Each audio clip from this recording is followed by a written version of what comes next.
What's up, baby? Give daddy a hug. Bradley Queen has never spent more than a few hours with his daughter, but this week is an exception. Like she told me on the phone, she's like, it's gonna be like a normal day just with my dad there. She's like, I get to paint with you, I get to do this with you, and all that stuff is the stuff that we're missing, you know what I'm saying? And I think about that stuff every single day because it's not their fault that we're here, it's our fault. Queen has been serving time for all 9 years of Olivia's life, and although she can visit, the long distance makes it difficult to make the trip. I was able to visit him before, but it was still kind of hard, especially because most of the time my mom couldn't come. Camp Grace will allow Olivia to spend 5 consecutive days with her dad.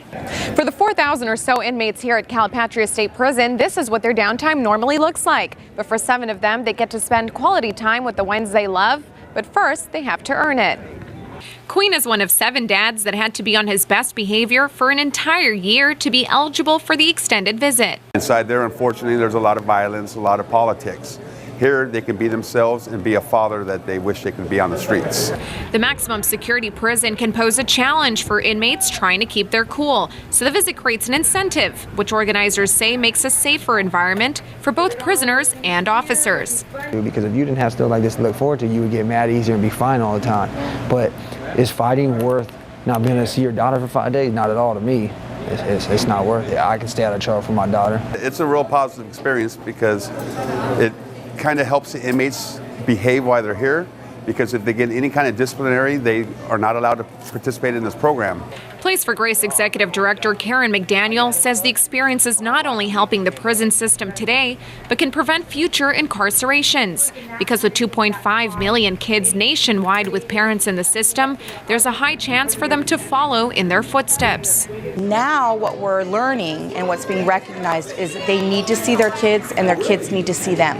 We want to stop the generational cycle of incarceration, and one way that we can do that is through a camp like this to make sure that their children never are incarcerated themselves. Since most of the kids haven't seen their parents in months or even years, dads prepared a song and dance to the tune Happy to break the ice. Each father then came forward with a personal message for the 10 kids in the audience. I know at times you get frustrated with your mom, you can't stand her. You'll be saying the same thing about me if I was out there. We'll get to talk, laugh, and play. Most importantly, though, to see how much I love you each and every day. Camp Grace allows inmates to practice parenting skills like homework help and arts and crafts. This one-on-one time gives a chance for both to get to know one another, but also for dads to teach an important lesson.